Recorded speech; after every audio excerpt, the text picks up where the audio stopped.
কালকে আমি বলেছিলাম যে প্রদীপের বাবার যে আইডিগুলো যদি সত্যি হয় তাহলে প্রদীপের বাবার এগেনস্টে অ্যাকশন কেন নিচ্ছে না।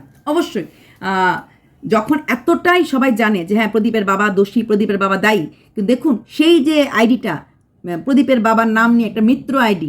আমি আজকে একটা কমেন্ট দেখলাম, আমাদের এক সহ ক্রিয়েটার মিলি নাম তার, তোমরা জানো লিভিং ডট ডট মিলি, সে মিলি আমি জানি না দিদি ডাকবো না মিলি ডাকবো, সেখানে সেই আইডিটা দিয়ে, তবে হ্যাঁ নাম্বারটা নেই কিন্তু নামটা ওইটাই, সেই নাম সেই মিত্র লেখা। মিলিদির বাচ্চাটা ছেলেটা কিছুদিন ধরে অসুস্থ, মানে ব্লাড টেস্ট করছে, ভীষণ টেনশন আছে, মিলিদি বারবার বলছিল। তো মিলিদি নিজে অসুস্থ থাকে, এখন বাচ্চাটা অসুস্থ, তো খুব টেনশন আছে। একটা সন্তান সুস্থ থাকলে তার মার কীরকম অবস্থা হয়, সেইখানে সেই মানে সেম প্রদীপের বাবার আইডি নিয়ে কেউ একজন, অবশ্যই নাম্বারটা পেছনে চেঞ্জ আছে, নিয়ে জিজ্ঞেস করছে একদম ঠিক যেভাবে প্রদীপের বাবা কথা বলে, কি বাচ্চা আছে এখনও, ভাবতে পারো। এটা অনেক দিন ধরেই বলছে যে আনন্দ সেন যে নামটা, যে আইডিটা, ওইটা 15 বছর আগের ক্রিয়েট করা একটা আইডি। 15 বছর আগে প্রদীপের বাবার কাছে অ্যান্ড্রয়েড ফোন, বা প্রদীপের বাবা কি করে জিমেইল ক্রিয়েট করতে পারে জানতো কি? তোমাদের মনে হয় সেই আনন্দ সেনের নামে নিয়ে এত কিছু বলা হচ্ছে? আচ্ছা, আরেকটা কথা, আরেকটা কমেন্ট, বুঝতেই পারছো স্পিডে আছি, বেরিয়ে যাচ্ছি। পুজো শুরু হয়ে গেছে আমাদের ওখানে, পুজো আজকে আনন্দমেলা, তাই অনেক রকম খাওয়া কিনে আনতে হবে, তারপর দুর্গাকে আজকে আনতে যেতে হবে, প্রতিমা আজকে আনা হবে। তো সেখানে আনন্দ সেন আইডিটা 15 বছর আগে ক্রিয়েট করা, মানে প্রদীপকে না, প্রদীপের বাবাকেও এখন ট্র্যাপে ফেলা হচ্ছে। তারপর আরেকটা কথা, প্রদীপের বাবা নাকি আমার নাম নিয়ে লাইভে বকাবকি করেছে, কারণ অনেকেরই গা জ্বলে যাচ্ছে, যেহেতু আমি চোপার ভুলগুলি তুলে ধরছি। চোপার ভুল আমি এখনও কিছুই তুলে ধরিনি, যেদিন আমি সত্যিকারের কথাগুলি আরও বেশি ছাড়বো, আরও কিছু ভুলগুলি ধরবো, সেদিন হয়তো তোমরা আর কিছু ভাবতেই পারো না যে কী হতে কী হয়ে যাবে। ঠিক আছে? তো সেখানে বলছি আমার নাম আর আরেকজন কি সৌভিক নাকি নাম নিয়ে নাকি লাইভে বলেছে। একটা কথা খুব কাইন্ডলি ক্লিয়ার করে দিচ্ছি, নামটা হয়তো আমার ছিল কিন্তু সে মানুষটা আমি ছিলাম না।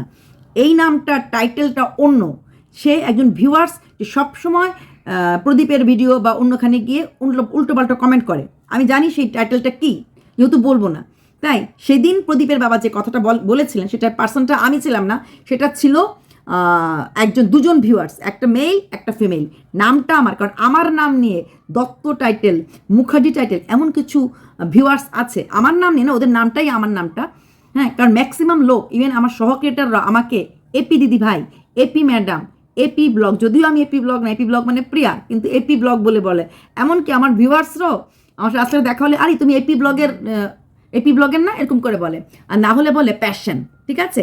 ওই অর্পিতা নামটা খুব কম লোকই বলে, এমনকি সঙ্গীতা দিদিও আমাকে প্রথম দিকে এপি বলতো, তখন আমি না করেছিলাম এপি প্লিজ বলো না, অর্পিতা বলো। তাই যেই নামটা তোমরা নিয়ে তোমাদের যাদের ফাটছে ভেবেছো এই কথাটা বলে আমাকে ওইখান থেকে সরিয়ে আনতে পারবে না। বললাম না, এই মেরুদণ্ডটা কোনোদিনও কারোর কাছে গিরবি রাখিনি, কোনোদিনও বিক্রি করিনি। ভুলটাকে ভুল বলবো।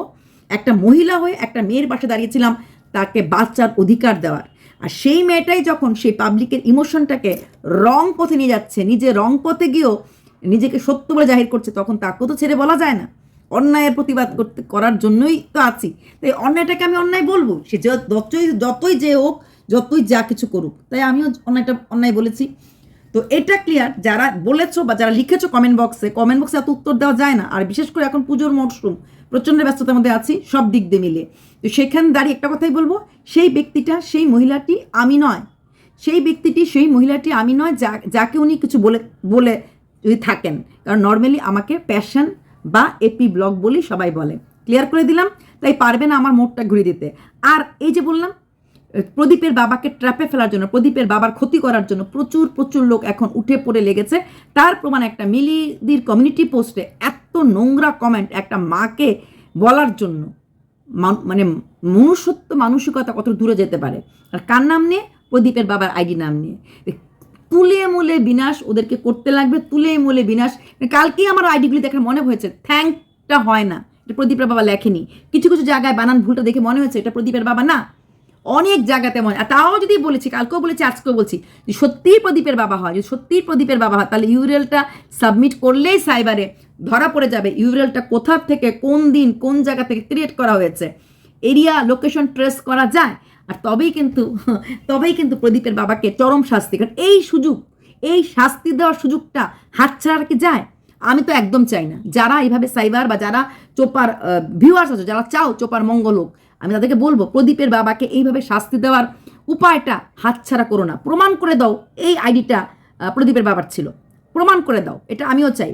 কালকে এই কথাটা বলাতে আমার দিকেই ট্র্যাক করে এসেছে, আমাকে নিয়ে নাকি উনি লাইভে বলেছেন। উনি আমাকে নিয়ে লাইভে বলেনি। তোমরা শুধু শুধু আনন্দিত হইও না, কারণ প্রদীপ আমাকে পার্সোনালিও চেনে। তো এইটুকুন বললাম, প্রদীপ পার্সোনালিও চেনে এবং প্রদীপ আমার ব্লগ দেখে, প্রদীপ জানে। তাই সেখানে দাঁড়িয়ে সে মানুষটা আমি নই, নামটা আমার হলো, এই নামের অনেক ভিউয়ার্স আছে। টাইটেলগুলো আমি ইনডাইরেক্টলি বলে দিলাম, দেখে নেবেন। দত্ত মুখার্জি এরকম আনক্যাটালাস যারা কিনা চোপার একনিষ্ঠ ভক্ত, ঠিক আছে, তাদের যেসব ভিউয়ার্সরা, আমি কোনো চোপার কমেন্ট বক্সে কখনো গিয়ে কমেন্ট করিনি। ওকে, চলো bye, love you all, happy Puja.